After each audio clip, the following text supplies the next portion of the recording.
ওগো নবীজি, আপনি কি হাসাইন এবং হুসাইনের জন্য কাঁদেন? নবী গো, হাসাইন এবং হুসাইনের জন্য কেন কাঁদবেন? আল্লাহ রাব্বুল আলামিন জানিয়ে দিয়েছেন, কিয়ামতের ময়দানে জান্নাতের ভিতরে আপনার হাসাইন এবং হুসাইন সকল জান্নাতি যুবকদের সরদার হবে। জান্নাতি যুবকদের সর্দার হাসাইন হুসেন। আপনি কার জন্য কাঁদেন?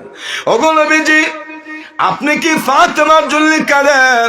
না গো নবীজি, ফাতেমার জন্য আপনি কেন কাঁদবেন? আল্লাহ রাব্বুল আলামিন তো জানিয়ে দিয়েছেন, কিয়ামতের ময়দানে জান্নাতের ভিতরে আপনার ফাতেমা সমস্ত জান্নাতি মহিলাদের সর্দারনী হবে। আপনি কার জন্য কাঁদেন? নবী গো, কথা বলেন না। আল্লাহর নবী তখন কান্না করে আর বলে, ও জিবরাইল, আমি হাসাইন হুসাইনের জন্য কাঁদি না, আমি আমার ফাতেমার জন্য কাঁদি না। জিবরাইল, একমাত্র কান্না করি আমার গুনাহগার উম্মতের জন্য আমি কাঁদি। কেন জানুনি? আল্লাহ রাব্বুল আলামিন আমাকে প্রতিশ্রুতি দিয়েছেন, মা কানা আল্লাহু লিয়ুআযিবাহুম ওয়া আনতা ফীহিম।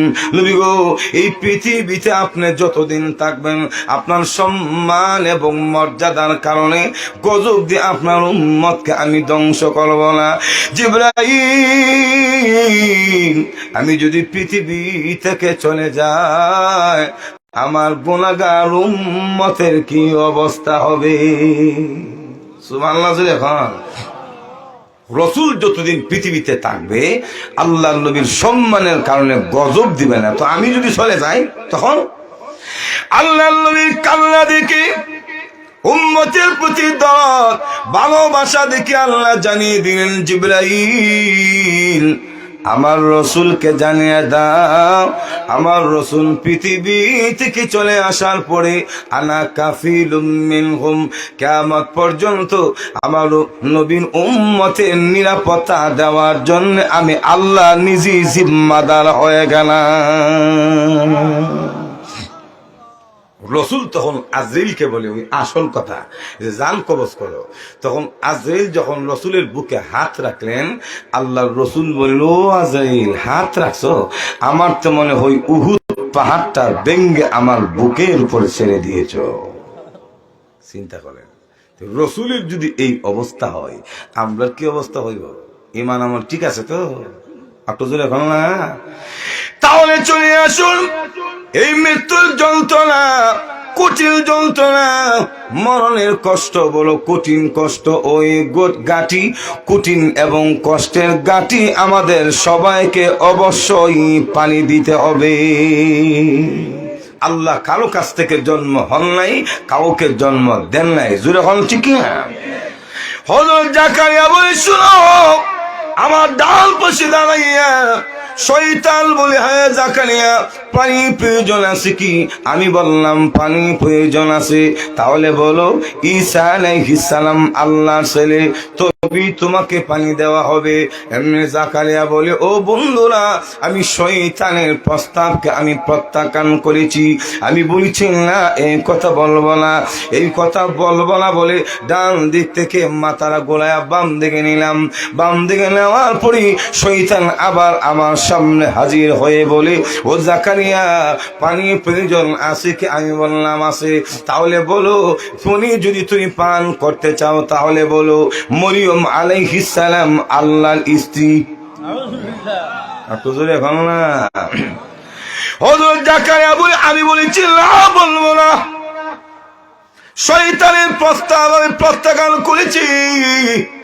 আমি বাম দিকে মাথার গোলায় যখন আকাশের দিকে করলাম, আমার সামনে শয়তান ঠান্ডা পানি নিয়ে হাজির হয়ে বলে, ও জাকারিয়া, পানি প্রয়োজন আছে কি? আমি বললাম আছে। তাহলে বলো, আল্লাহ নাই। একটু জোরে এখন না, আমাদের রব একজন আছে না নাই? আলো জোরে এখন। একজন কিন্তু আছে, তারা আল্লাহ মানেন না। মজুর এখন ঠিক? হ্যাঁ, এই লোকগুলিকে আমরা বলা হয় নাস্তিক। জোরে এখন ঠিক না? তারা যুক্তি দেই যে যেই জিনিস দেখি না, ধরা যায় না, ছোঁয়া যায় না, এই জিনিস আমরা মানি না। অতএব আল্লাহকে দেখা যায় না, ধরা যায় না, ছোঁয়া যায় না, এই জন্য আল্লাহ মানে মজুর এখন ঠিক না। তো আমরাও বলি যে পৃথিবীতে এমন অনেক কিছু আছে যেগুলি দেখা যায় না, কিন্তু তুমি না, তোমাদের 14 গোষ্ঠী মানে। মজুর এখন মানিনি। যেমন বাতাস, বাতাস দেখা যায়নি না, আপনার মনে দেখেন একটু এখন দেখা যায়। বাতাস দেখা যায় না, কিন্তু মানতে হয় আল্লাহকে দেখা যায় না। এরপরও হযরত জাকারিয়া রাহমাতুল্লাহ আলাইহি তিনি বলেন, শয়তানের 3টা প্রস্তাব আমি প্রত্যাখ্যান করেছি, কানে আমাকে প্রত্যাখ্যান করে নাই। ও বন্ধুরা, তোমরা শুনে রাখো, আমি তোমাদের সামনে মুহূর্তে পড়ে নিলাম লা ইলাহা ইল্লাল্লাহু মুহাম্মাদুর রাসূলুল্লাহ, জোরে কোন সাল্লাল্লাহু আলাইহি ওয়াসাল্লাম। তাহলে চিন্তা করে দেখেন, এই মরণের গাছিটা এটা কঠিন গাছি। এত মরণের যন্ত্রণা, আরেক দিক দিয়ে শয়তান বেঈমান বানানোর জন্য বিভিন্ন কৌশল অবলম্বন করে। কারণ মুমিন যদি শেষ বাক্যরা লা ইলাহা ইল্লাল্লাহ নিয়ে মরতে না পারে, তাহলে তো জাহান্নামের আগুনে যাবে। কারণ রাসূল বলেছেন, মান মাতা ওয়া হুয়া ইয়ালামু আন্নাহু লা ইলাহা ইল্লাল্লাহ দাখালাল জান্নাহ। যে ব্যক্তির জীবনের শেষ বাক্য লা ইলাহা ইল্লাল্লাহ হবে, এই কথার স্বীকৃতির উপরে যার মরণ হবে, পাপের শাস্তি ভোগ করার পরে কোনো না কোনো দিন জান্নাতে যাবে। মজুর এখন ঠিক না? তাহলে লোক করে দেখুন, মরণের গাঁটে বড় কঠিন গাঁটি, মরণের যন্ত্রণা বড় কঠিন যন্ত্রণা। এই মনের যন্ত্রণা কিন্তু আমার আপনার সকলের সামনে আছে। জোরে এখন আছে না নাই? নাকি তো মরণ থেকে বাঁচতে পারবেন? আমি যখন মাদ্রাসায় পড়াশোনা করি, মরণ থেকে যে বাঁচা যায় না। আমার মসজিদের ইমাম সাহেব একটা কিতাব পড়তেছে, আমার কই কেবতুল্লাহ এদিকে আসো, একটা ঘটনা শোনাই। আমি বললাম কি ঘটনা? শোনো, একবার মরণের সময় হয়েছে, আজরাইল যেন তারা বের করতে না পারে, বেড়া গিয়া ডিমের ভিতরে ঢুকে গেছে।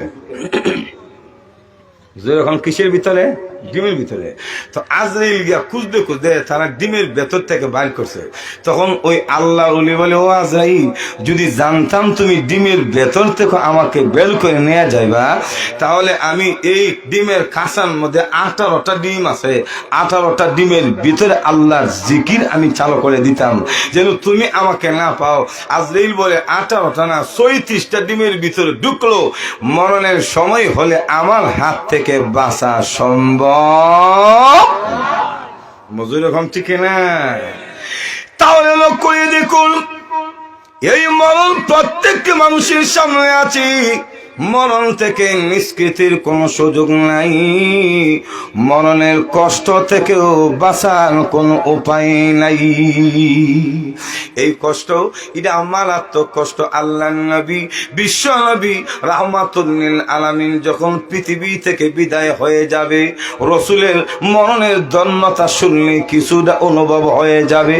আল্লাহ নবী পৃথিবী থেকে বিদায় হওয়ার আগে রাসূলের বুকে ব্যথা, ভালোভাবে কথা বলতে পারেন না, রাসূল খানা খাইতে পারেন না, বিছানায় শুয়ে আছে। হঠাৎ করে আল্লাহর নবী ফাতেমা রাদিয়াল্লাহু তাআলা আনহাকে ডেকে বলে, মা গো, ও মা, কে যেন বাহির থেকে দরজার সামনে দাঁড়াইয়া সালাম দে, গলির ভিতরে ঢোকার জন্য অনুমতি চাই। মা গো, অনুমতি দাও, গলির ভিতরে আসার জন্য তাকে পারমিশন দাও। ফাতেমা ডেকে বলে, আব্বা, এই মুহূর্তে কেউ তো গলির সামনে আসার কথা না, কাউকে দেখা যায় না। রাসূল বলেন, না, আমার তো মনে হয় কে যেন সালাম দেই, গলির ভিতরে আসার অনুমতি চাই। আল্লাহর নবী, বিশ্ব নবী রাহমাতুল লিল আলামিন বারবার এমন ভাবে ফাতেমা যখন অনুরোধ করলেন এবং ফাতেমাকে যখন আদেশ করলেন, এই মুহূর্তে আল্লাহ রাব্বুল আলামিন আজরাইল আলাইহিস সালামকে বলে, আজরাইল, ফাতেমা আমার রাসূলের দরজাটা খোলার আগে আগে তুমি ফাতেমার চোখের সামনে তোমার পুরাটা রূপ প্রকাশ করে দাঁড়িয়ে যাও। ফাতেমা দরজা খুলে দেখে বিশাল আকৃতির একটি মানুষ তার সামনে দাঁড়িয়ে আছে, যার পা দুটি জমি, মাথা আকাশের মধ্যে, কালো পোশাক পরিহিত একজন মানুষ। হযরত ফাতেমা রাদিয়াল্লাহু তাআলা এই দৃশ্য দেখে চিৎকার মেরে দরজা বন্ধ করে আল্লাহর নবী রাহমাতুল লিল আলামিনের কাছে পৌঁছে গেছে। ফাতেমা রেখে বলে, আব্বা কে যেন দরজার সামনে বিশাল বুলাকৃতি দাঁড়ানো করে দাঁড়িয়ে আছে। ও আব্বা, আমি ফাতেমার তামাম জিন্দেগিতে এত বড় আকৃতিওয়ালা মানুষ মক্কা মদিনায় দেখি নাই। কালো পোশাক, মাথা আকাশে, জমিন পায়ের মধ্যে, এমন যদি কারো সামনে দাঁড়ায়, ভিতরে পানি থাকবো তো সিল্লি দিয়া জায়গা তিষ্ট করবো। মজুরি হল ঠিক না? উসমানীনগর হসপিটালে যাওয়ার দরকার হতো না, জায়গা শেষ। আল্লাহ নবী বিশ্ব নবী রাহমাতুল লিল আলামিন চেহারাটা একটু গোলাইয়া দরজার দিকে তাকানোর পরে রসুল দেখতে পেলেন এই লোকটা সাধারণ কোন লোক না। রসুল তখন বলেন, ও মা, হাদা হাদিমুল লাজ্জাত, হাদা মালাকুল মাউত। সুবহানাল্লাহ। আল্লাহর নবী বলেন, মা, তিনি দুনিয়ার কোন মানুষ না, হাদা হাদিমুল লাজ্জাত, হাদা মালাকুল মাউত। মাগো, তিনি দুনিয়ার সাত কর্তনকারী, মানুষের রূহ কবজকারী হযরত আজরাইল আলাইহিস সালাম। দরজা খুলে দাও। ফাতেমা বলে, না, দরজা খুলে দিব না বাবা। হে, এই মুহূর্তে আজরাইল কেন আপনার দরজার সামনে হাজির হয়েছে? গলে কেন আসতে চাই আমার বুঝার বাকি নাই। আব্বা, আপনি কোলে অনেক দিন যাবৎ খানা খাইতে পারেন না, বুকে ব্যথা, ভালোভাবে কথা বলতে পারেন না। আব্বা, এই মুহূর্তে আজরাইল কেন এসেছে আমার বুঝার বাকি নাই। আমি অনুমতি দিব না, গলে ঢোকার জন্য পারমিশন দেব না। আল্লাহ নবী বলেন, মা গো, আজরাইলকে তুমি পারমিশন দেও আর না দেও, আজরাইল কিন্তু গলে ঢোকার মতো ক্ষমতা রাখে। কারণ আজরাইল কারো ঘরে ঢুকার জন্য পৃথিবীর কারো কাছ থেকে পারমিশন নেওয়া লাগে না। নাকি তা জান কবজ করার সময় বলবে, ও লন্ডনে আইতেন নেই, আল্লাহ নবী বিশ্ব নবী এই কথা বলার পরে ফাতেমা চোখের পানি ছেড়ে কান্না আর বলে, আব্বা, বুঝতে পেরেছি আজরাইল আপনাকে নেওয়ার জন্য এসেছে। আব্বা, হে, এই পৃথিবী থেকে আপনি যদি চলে যান গো, আমি কাকে আব্বা বলে ডাক দিব? সুবহানাল্লাহ। আমি কার কাছে মনের দুঃখ বর্ণনা করব? হাসাইন, আমার হুসাইন কাকে নানা বলে ডাক দিবে? আল্লাহ নবী বিশ্ব নবী রাহমাতুল লিল আলামিনের সামনে ফাতেমা চোখের পানি ছেড়ে ছেড়ে কান্না করে আর এমন ভাবে তার মনের ব্যথাগুলি ব্যক্ত করে। আল্লাহ নবী তখন তার বিরহ বেদনা, তার মনের কষ্ট বুঝতে পেরে রসুল বলেন, মাগো, কাঁদিস না, তোর কান দুটি আমার মুখের কাছে নিয়ে আই। ফাতেমা আল্লাহ নবীর মুখের কাছে, জবানের কাছে কানটা নেওয়ার পর রসুল বলেন, ও মা, কাঁদিস না। আমি রসুল পৃথিবী থেকে বিদায় হওয়ার পরে কবরের জগতে সর্বপ্রথম তুমি ফাতেমা আমার সঙ্গে দেখা করবে। এজন্য রসুলের ইন্তেকালের 3 মাস 10 দিন হলে ফাতেমার ইন্তেকাল। সুবহানাল্লাহ। ফাতেমা তখন আল্লাহ নবীর সান্ত্বনা শুনে মুচকি হাসি দিলেন, দরজা খুলে দিলেন। আজরাইল রসুলের সামনে হাজির হয়ে সালাম দিলেন, আসসালাতু আসসালামু আলাইকা ইয়া রাসূলুল্লাহ, আসসালাতু আসসালামু আলাইকা ইয়া হাবিবাল্লাহ, ইয়া খাতামান নবিয়্যিন, ইয়া রাহমাতান লিল আলামিন। আল্লাহ নবী গো, আল্লাহ রাব্বুল আলামিন আমাকে পাঠিয়েছেন। ও নবী, আপনি যদি পৃথিবীতে থাকতে চান গো, আপনার হায়াত বানিয়ে দেওয়া হবে। আপনি যদি পৃথিবী থেকে চলে যেতে চান, আপনাকে নিয়ে যাওয়া হবে। ইয়া রাসূলুল্লাহ, আপনার সিদ্ধান্তকে আমাকে জানিয়ে দিন। লক্ষ্য করে দেখেন, এই সম্মান এবং মর্যাদা কেবলমাত্র রসুলকে দেওয়া হয়েছে।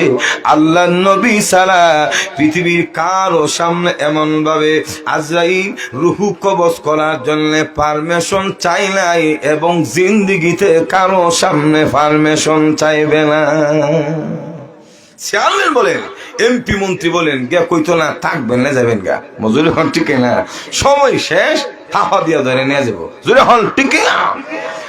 আল্লাহ নবী বিশ্বনবী আজরাইলের প্রস্তাব শোনার পরে রাসূল বলেন, আজরাইল হাত্তা ইয়াতিয়ানি জিবরিল, ও আজরাইল, জিবরাইল আলাইহিস সালাম আসা পর্যন্ত একটু অপেক্ষা করো, কারণ আল্লাহর পয়গম্বর জিবরাইলের ইঙ্গিত ছাড়া রাসূল কোনো সিদ্ধান্ত নেন নাই। যখন ঠিক না, আর জিবরাইলও আল্লাহর পক্ষ থেকে অনুমতি না পায়া কোনো বার্তা রাসূলদের কাছে পৌঁছায়। জিবরাইল হাজির হয়ে গেলেন, সালাম দিয়ে হাজির। আল্লাহ নবী তখন বলে, জিবরাইল, আজরাইল আমাকে নেওয়ার জন্য এসেছে, আমি থাকবো কি থাকবো না, চলে যাব কি চলে যাব না। ও জিবরাইল, এই ব্যাপারে তোমার অভিমতকে আমি জানতে চাই। আল্লাহ নবী বিশ্ব নবী রাহমাতুল লিল আলামিনের প্রস্তাব শোনার পরে জিবরাইল সরাসরি রাসূলকে কোনো হুকুম না করে আল্লাহর কোরআন থেকে একটা আয়াত তেলাওয়াত করে শুনিয়ে দিয়েছে। কারণ সম্মান মর্যাদা যাদের আছে, এদের কাছে গিয়ে ডাইরেক্ট কিছু বলা যায় না। মজুর এখন ঠিক না, দেখেন না এমপি মন্ত্রীর দাওয়াত দেন না, সরাসরি কর না যে আমরা কালবারটা করে দেন, বলে নাকি? এমনি বলে, মাননীয় মন্ত্রী মহোদয়, আপনার আগমনে মোরার ধন্য। ঠিক না, আকাশ বাতাস মুখরিত হয়ে গেছে, আপনার চরিত্র ফুলের মতো পবিত্র, আপনার মতো উদার মনের মানুষ হয় না। তবে হে মাননীয় অতিথি, আমরা যে কষ্টের মধ্যে আছি কিছু ব্যক্ত করবো, আপনি শুনবেন। মজুর এখন ঠিক না, আমাদের যদি একটা কালবাট হয়ে যেত কত না ভালো হতো, কনা কইরা দিন বলে না, আমাদের যদি একটা কালবাট হতো, গাড়িটা চলতো, খুব ভালোই তো। মজুর এখন ঠিক না, এই জন্য আল্লাহ নবীকে জিবরাইল সরাসরি কিছু বলেনি। রাসূলের সামনে জিবরাইল আলাইহিস সালাম তখন একটা আয়াত তেলাওয়াত করলেন, ইন্নাকা মাইতু ওয়া ইন্নাহুম মাইতুন। সুবহানাল্লাহ, ইন্নাকা মাইতুন, অগণবিজি নিশ্চয় আপনি মরণশীল, ওয়া ইন্নাকুম মাইতুন, আপনার দুশমনেরা মরণশীল। ইন্নাকা মাইতুন, আপনি মরনেওয়ালা, আপনি মরবেন। আল্লাহ নবী বিশ্ব নবী যেই নবীর উপরে আল্লাহ কোরআন নাযিল করেছেন, রাসূল তো বুঝার কোনো বাকি নেই। জিবরাইল আমাকে চলে যাওয়ার প্রতি ইঙ্গিত করেছেন। এমনি আল্লাহ নবী জিবরাইলের জবান থেকে কোরআনের আয়াত শোনার পরে রসুলের চোখ দিয়ে আর পানি মানে রাখতে পারে না। রসুল কানলে চোখ দিয়ে রসুলের চোখ থেকে ঝর্ণার মতো পানি বের হইতেছে। এমনি জিবরাইল বলেন, নবী গো আপনি কাঁদেন কেন গো নবীজি? কান্নার তো কোনো কারণ নাই। আপনি পৃথিবী থেকে যদি চলে যান, আপনি রফিক আলা, আপনি আপনার সবচেয়ে বড় আপনজন বন্ধুর কাছে চলে যাবেন। বন্ধুর কাছে গেলে মন খারাপ করে না, আনন্দিত হয়। না আপনারা মনে বন্ধুর কাছে গেলে কাঁদেন।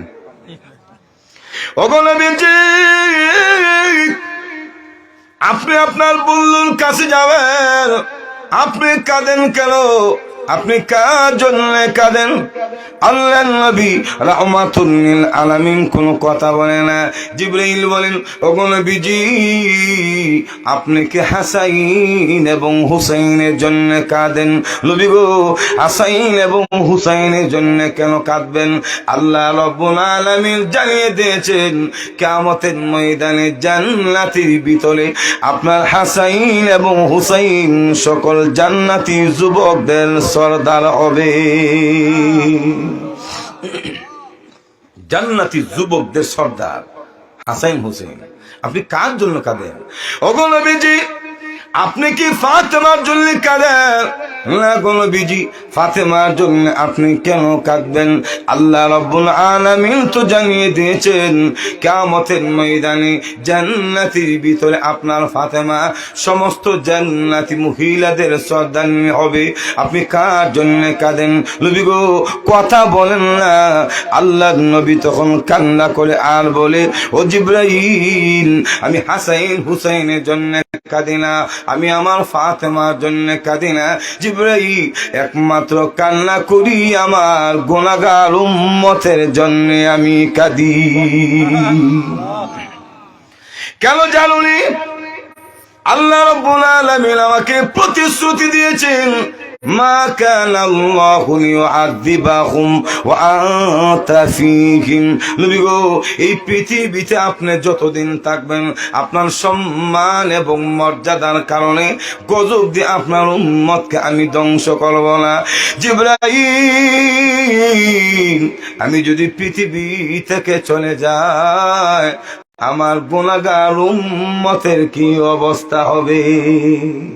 সুবহানাল্লাহ। এখন রসুল যতদিন পৃথিবীতে থাকবে আল্লাহ নবীর সম্মানের কারণে গজব দিবে না। তো আমি যদি চলে যাই তখন আল্লাহ নবীর কান্না দেখে উম্মতের প্রতি দরদ ভালোবাসা দেখে আল্লাহ জানিয়ে দিলেন, জিবরাইল, আমার রসুলকে জানিয়ে দাও আমার রসুল পৃথিবী থেকে চলে আসার পরে আনা কাফিলুম মিনহুম, কিয়ামত পর্যন্ত আমার নবীর উম্মতের নিরাপত্তা দেওয়ার জন্য আমি আল্লাহ নিজে জিম্মাদার হয়ে গেলাম। রসুল তখন আজরাইলকে বলে ওই আসল কথা যে জান কবজ করো। তখন আজরাইল যখন রসুলের বুকে হাত রাখলেন, আল্লাহর রসুল বলল, ও আজরাইল, হাত রাখছো? আমার তো মনে হয় উহুদ পাহাড়টা ভেঙ্গে আমার বুকের উপরে ছেড়ে দিয়েছ। চিন্তা করেন, রসুলের যদি এই অবস্থা হয় আমরা কি অবস্থা হইব? ইমান আমার ঠিক আছে তো? একটু জোরে এখন না? তাহলে চলে আসুন, এই মৃত্যুর যন্ত্রণা, কঠিন যন্ত্রণা, মরণের কষ্ট বলো কঠিন কষ্ট, ওই গাঁটি কঠিন এবং কষ্টের গাঁটি আমাদের সবাইকে অবশ্যই পানি দিতে হবে। ঘুষ দিয়া পাওয়ার দেখায়া আজরাইলের হাত থেকে মরণ থেকে বাঁচার কোন সুযোগ নাই। এজন্য আল্লাহ বলেন, সুম্মা ইলাইনা তুরজাউন, মরবা, মরার পরে আবার আমার দিকে আসবা। মজুর এখন ঠিক কিনা? তাহলে আমরা মরার পরে আল্লাহর দিকে যে যাব, কি নিয়ে যাব? একটু বাবার দরকার আছে না নাই? একটু জোরে এখন আসেনি নাই? কে বাবার দরকার? বাবিতে না, নামাজ নাই, রোজা নাই, এরপরে হজ নাই, জাকাত দেয় না, চুরি বাটপারি মিথ্যা বদমাশি লম্পটি কোন পাপ নাই যেই পাপের সাথে আমরা মুসলমানরা জড়িত নাই। একটু জোরে এখন ঠিক না? পাপ যদি বন্ধ না হয়, আমল যদি ভালো না হয়, কবর থেকে শুরু হয়ে যাবে ফিটা ফিটে। মজুর এখন ঠিক না? কারণ আল্লাহ নবী বলেন, মানুষ যখন ইন্তেকাল করে, ইন্তেকালের পরে যখন তাকে কবরের ভিতরে রাখা হয়, ইয়াতিহি মালাকান ফায়ুজিলসানিহি ফায়াকুলানা লাহু ওয়া মান রাব্বুকা ওয়া মা দীনুকা ওয়া মা হাদার রাজুল আল্লাযী বুইসা ফীকুম। আল্লাহর নবী বলেন, উম্মতেরা রে, ইন্তেকালের পরে মানুষকে যখন কবরের মধ্যে রাখা হয়, দুইজন ফেরেশতা কবরের মধ্যে আসে। যখন কয়জন? নাম কি কইতে না, মেসির নাম কইতে ভালো, এমবাপ্পির নাম বলতে ভালো, কিন্তু ফেরেশতার নাম কইতে ভালো।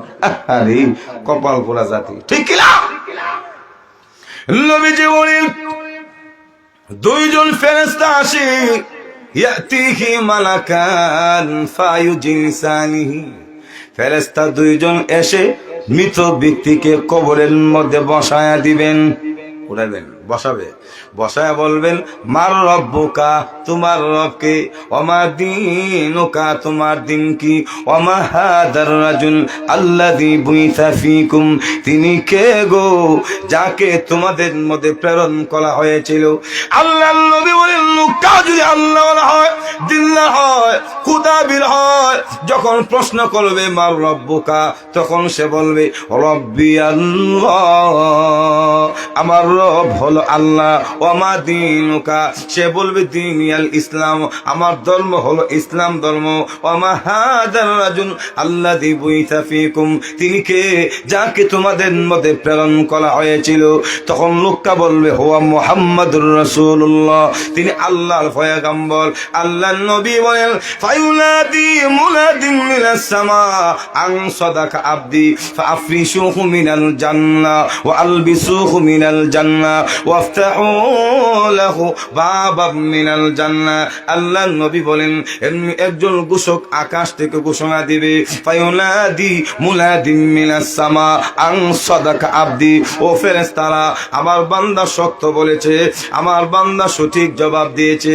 ফাআফরিশুহু মিনাল জান্নাহ, তার কবরের মধ্যে জান্নাতের বিছানা বিছায়া দাও। ওয়া আলবিসুহু মিনাল জান্নাহ, তার শরীরের মধ্যে জান্নাতের পোশাক লাগায়া দাও। ওয়াফতাহু লাহু বাবাম মিনাল জান্নাহ, আর তার কবরের মধ্যে এমন একটা দরজা খুলে দাও যাতে করে জান্নাতের ভেতর থেকে জান্নাতের হাওয়া বাতাস আসতে থাকে। এজন্য রাসূল বলেন আল কবরু রাউযাতুন মিন রিয়াদিল জান্নাহ আও হুফলাতুন মিন হুফারিন নার, কবর কারো জন্য জান্নাতের বাগান, আবার কারো জন্য জাহান্নামের গর্ত। আমল যদি ভালো হয়, প্রশ্নের জবাব দিতে পারবে, সাথে সাথে কবর আল্লাহ জান্নাতের বাগান বানাইয়া দিবে। আর পাপিষ্ট যদি হয়, প্রশ্ন করবি মান রব্বুকা, তোমার রবকে, লোকটা তখন বলবে হা হা লা আদি, আমি কিছুই জানি না, আমি কিছুই জানি না। ওমা দীনুকা, তোমার দিন কি, সে বলবে হা হা লা আদি, আমি কিছুই জানি না। ওমা হাদার রাজুল আল্লাযী বুইসা ফীকুম, তিনি কে গো যাকে তোমাদের মধ্যে প্রেরণ করা হয়েছিল। তখন সে বলবে হা হা লা আদি, আমি কিছুই জানি না। এমনি আল্লাহর নবী বলেন ফায়ুনাদি মুনাদিন মিনাস সামা আন কাযাবা ফাআফরিশুহু মিনান নার ওয়া আলবিসুহু মিনান নার ওয়াফতাহু লাহু বাবাম মিনান নার, একজন ঘোষক আকাশ থেকে ঘোষণা দিবি আর বলবে ও ফেরেশতারা সে মিথ্যা বলেছে, সঠিক জবাব দিতে পারে নাই। তার কবরের মধ্যে জাহান্নামের আগুনের বিছানা বিছায়া দাও, তার শরীরের মধ্যে জাহান্নামের আগুনের পোশাক পরায়া দাও। ওয়াফতাহু লাহু বাবাম মিনান নার, এবং তার কবরের মধ্যে একটা দরজা খুলে দাও যাতে করে ওই দরজার ভেতর দিয়ে জাহান্নামের গরম হাওয়া তার কবরে ঢুকতে থাকে। শুধু তাই না, রাসূল বলেন ওয়ায়ুদাইয়িকু কবরহু হাত্তা তাখতালিয়া আদলাহু, রাসূল বলেন কবরটা এমন সংকীর্ণ হয়ে যাবে, এভাবে রাসূল দেখাইছেন হাত দিয়া, এই যে দেখেন এমন আঙ্গুলগুলি, আমরা বুকের হাড়গুলি কিন্তু এমন মজুর এখন কেমন এমন ভাবে রাসূল দেখাইয়া বললেন পাপিষ্ঠর কবরের মধ্যে যখন রাখা হবে, দুই পারের মাটি এমন ভাবে চাপ দিবে যে বুকের হাড্ডিগুলি, পাগলের হাড্ডিগুলি ভেঙে চুরমার করে দেওয়া হবে। নাউযুবিল্লাহ বলতে মনে চায় না। তাহলে লক্ষ্য করে দেখুন, মৃত্যুর পরে যখন কবরের জগৎ, আমল যদি ভালো না হয়, কবরও কিন্তু আরাম দেওয়া হবে না। জোরে কোন ঠিক না? আল্লাহর নবী বলেন শুধু তাই নয়, ওয়ায়ুদাইয়িকু আলাইহি, আল্লাহর রাসূল বলেছেন কবরের মধ্যে এমন বিষাক্ত 70টি সাপ নিয়োগ করা হয়। রাসূল বলেন একটা সাপ যদি তামাম পৃথিবীতে একবার শ্বাস নিত, কিয়ামত পর্যন্ত জমিনে সবুজ ঘাস জন্ম হতো না। চিন্তা করেন, ওয়ায়ুকাইয়িদু আলাইহি, রাসূল বলেছেন তার কবরের মধ্যে এমন 70টা সাবইনা 70টা এমন বিষাক্ত সাপ, একবার যদি শ্বাস নিত, ওই যে রাশিয়ার পারমাণবিক, আমেরিকার পারমাণবিকের সে কোটি কোটি গুণ বেশি ভাবার। বুঝুন এখন ঠিক না? পারমাণবিক তো যেই এলাকাতে মারে এই এলাকারই ধ্বংস করে। আর রাসূল বলেন একটা বার যদি শ্বাস নিত, একটা সাপ মাত্র, তাহলে কিয়ামত পর্যন্ত এই পৃথিবীর জমিনে সবুজ ঘাস জন্ম হতো না। এখন না শুধু তাই না, আর কবরটারে বানিয়ে দেওয়া হবে জাহান্নামের গর্ত। এজন্য আল্লাহ রসুল বলেন প্রত্যেক দিন বুনি আদমকে কবর এভাবে 3 বার সম্বোধন করে ডাকে, আনা বাইতুল ওয়াহদা ওয়া আনা বাইতুত তরাব ওয়া আনা বাইতুদ দুধ। হে বুনি আদম, আমি হলাম একাগ্রতার ঘর, আমার মধ্যে আসলে তুমি একা একা থাকতে হবে, আমার মধ্যে কোনো সঙ্গী ভাইবা না। মজুর এখন ঠিক না? দুনিয়াতে খাটে ঘুমাইলে বউর কাছে জামাই, জামার কাছে বউ, যখন ঠিক না? কিন্তু আল্লাহ রসুল বলেছেন কবর বলে আমার কাছে আসলে কোনো সঙ্গী টুঙ্গি নাই, একা একাই থাকতে। নাকি তা বউ বললে জামার সাথে যা একটু জোরে বল না। এই দুনিয়ায় যতই আপন দেখেন, মরে গেলে একজন আপন নাই, মরে দেখেন না, কেউ কবরে যাবে না। এই জন্য কবি বলেন, এই দুনিয়ায় যতই দেখো আপনা, মইরা গেলে সবই হবে বেগানা, মইরা গেলে সবই হবে বেগানা। যেরকম ঠিক না? তাই রসুল বলেন মানুষ মরে গেলে 3টা জিনিস তাকে অনুসরণ করে, ইত্তাবিউল মাইয়িতা সালাসাতুন আহলুহু ওয়া মালুহু ওয়া আমালু ফায়ারজু ইসলাল ওয়া ইয়াবকা ওয়াহিদুন। রসুল বলেন মানুষ মরার পরে এই মৃত ব্যক্তিটাকে 3টা জিনিস অনুসরণ করে। 3টা জিনিস ভালো বোঝেন, এর মধ্যে 2টা কবর পর্যন্ত যায়, এর ফলে ফেরত আসে, আর একটা কবর না শুধু কিয়ামত পর্যন্ত থাকে, এটার নাম হলো আমল। রসুল বলেন ফায়ারজু ইসলান, 2টা ফেরত আসে, এর একটা হলো আহলুহু, 2 নম্বর হলো মালহু, ধন সম্পদ এবং আত্মীয় স্বজন। কারণ ছেলে মেয়ে বউ বাচ্চা গোষ্ঠীর মানুষ যা দেখেন কবরের উপর পর্যন্ত, ভিতরে কিন্তু কেউ আর যায় না। কিন্তু রসুল বলেন ওয়ায়াবকা ওয়াহিদুন, একটা মাত্র সঙ্গী হয়, এটা হলো ওয়ায়াবকা ওয়া হুয়া আমালু, প্রত্যেকটা মানুষের আমল। আমল যদি ভালো হয় তাহলে কবরে ভালো ব্যবহার, আর আমল যদি খারাপ হয়, পাপিষ্ট, বেলামাজি, দিন নাই, ধর্ম নাই, চুরি, বাটফারি, গাঁজাখোর, মজুর হল, ঠিক না? এই সমস্ত ব্যক্তিরা যখন কবরে যায়, রসুল বলেন এরা কবরে যাওয়ার পর থেকে বেন্দা শুরু হয়ে যায়, আর মাপ দেওয়া হয় না। ঠিক না? তাই কবর বুনি আদমকে সম্বোধন করে বলে আনা বাইতুল ওয়াহদা, আমি একাগ্রতার ঘর, আনা বাইতুত তুরাব, আমি হলাম মাটির ঘর। দুনিয়াতে খাট ফালং কত সুন্দর বিছানার মধ্যে ঘুমাইতা, কিন্তু আমার মধ্যে আসলে কোনো খাট নাই, ফালং নাই, লেফ নাই, তোষক নাই, কম্বল নাই, কিচ্ছু নাই, শুধু মাটি আর মাটি। তারপরে বলে ও আনা বাইতুদ দুধ, আমি হলাম কীট পতঙ্গের ঘর, আমার মধ্যে আসলে সাপে কামড়াবে, বিচ্ছু কামড়াবে, পিপিলিকা কামড়াবে, মশা মাছে কামড়াবো। যেরকম ঠিক না? দুনিয়া তো তেমনি শুয়ে থাকো বেডের মধ্যে, যদি মশা ধরে তারপর দিয়ে সিটাগান ফাড়াই দেয়, মজুর এখন ঠিক না? মাছি যদি ধরে ফু দিয়ে উড়াইয়া দাও, কিন্তু কবরের ভিতরে যে এমনি শোয়া দিব, এমনি শোয়া একবারে ফেরালাইসিস রুগীর মতো শোয়া থাকতে হবে, মশা কামড়াবে, দুরু কওয়ার কোনো সুযোগ দেওয়া হবে না। মজুর এখন ঠিক না? তাহলে আসুন, বলতেছিলাম আল্লাহ বলেন কুল্লু নাফসিন যায়িকাতুল মাউত সুম্মা ইলাইনা তুরজাউন।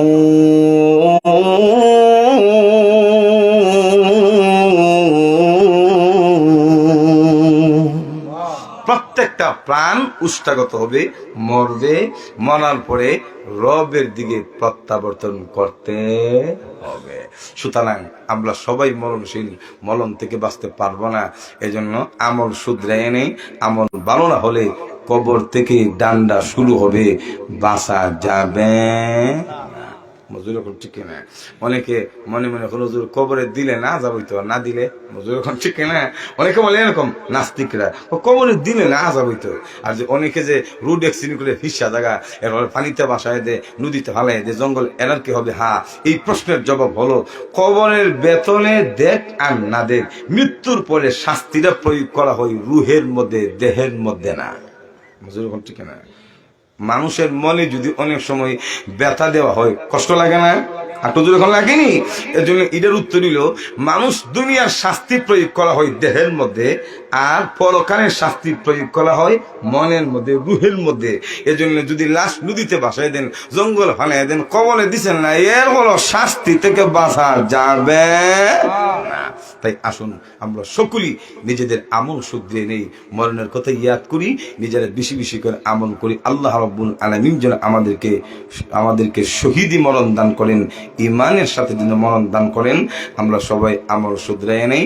আল্লাহ আমাদের সবাইকে পরিপূর্ণ পাক্কা মুমিন এবং বা ইমান যেন মওত নসিব করে। সকলে বলুন আমিন। ওয়া আখির দাওয়ানা আনিল হামদুলিল্লাহি রাব্বিল আলামিন। আপনি কই, আপনি গেলেন কই? ربنا ظلمنا أنفسنا وإن لم تغفر لنا وترحمنا لنكونن من الخاسرين رب العالمين तमाम जिंदगीर गुनाहগুলি স্মরণ করে আয় আল্লাহ তাআলা আলেমুল আমাকে নিয়ে সাদা দাড়িওয়ালা পিতৃতুল্য মুরব্বিদেরকে, কচি কচি মাসুম বাচ্চারা সহ যুবক ভাইদেরকে নিয়ে আমি হাত বানিয়েছি। মেহেরবানি করে আমাদের সকলের তামাম জিন্দিগির গুনাহ মাফ করে দাও ইয়া রাব্বাল আলামিন। প্রভু, আজকের মাহফিলের ব্যবস্থা যারা করেছেন, শোনার জন্য যারা এসেছেন, টাকা পয়সা দিয়ে সহযোগিতা করেছেন, শ্রম দিয়ে যারা সহযোগিতা করেছেন, আল্লাহ মেহেরবানি করে সবাইকে তুমি মাফ করে দাও ইয়া রাব্বাল আলামিন। এলাকার যত প্রবাসী আছেন সকলের জান মালের নিরাপত্তার ব্যবস্থা করে দাও আয় আল্লাহ তাআলা। এলাকার মাটির নিচে যত মুমিন শাহিদ আছে, মেহেরবানি করে গো সবার কবরকে তুমি জান্নাতের বাগান বানায়া দাও রব্বুল আলামিন। আমরা যারা হাত বানিয়েছি, আমাদের স্বামী স্ত্রীর মহব্বত বানায়া দাও, আমাদের আওলাদদেরকে দিনদার মুত্তাকি বানায়া দাও আয় আল্লাহ।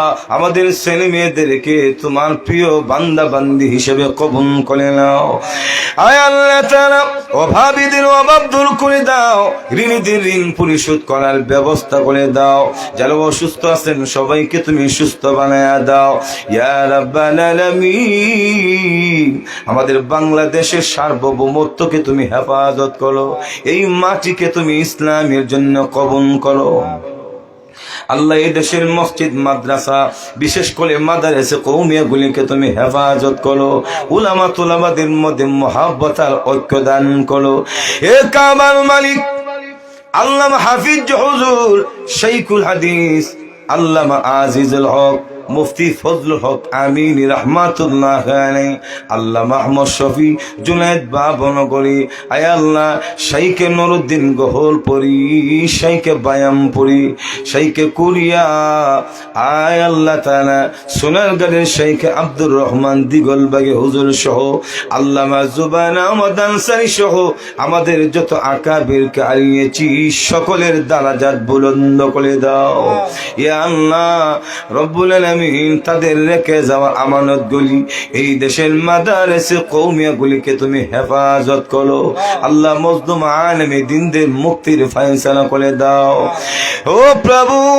কিয়ামতের কঠিন ময়দানে আজকের মাহফিলকে আমাদের সকলের জন্য নাজাতের উসিলা বানায় নিও আল্লাহ।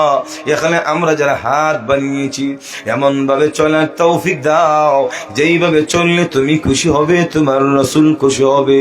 ইয়া রাব্বাল আলামিন আমার ভাই নিজামউদ্দিন আরিফিকে তুমি যুগ শ্রেষ্ঠ খতিব বানায়া দাও আল্লাহ। তার ফ্যামিলির মধ্যে খাইরার বরকত নাজিল করো।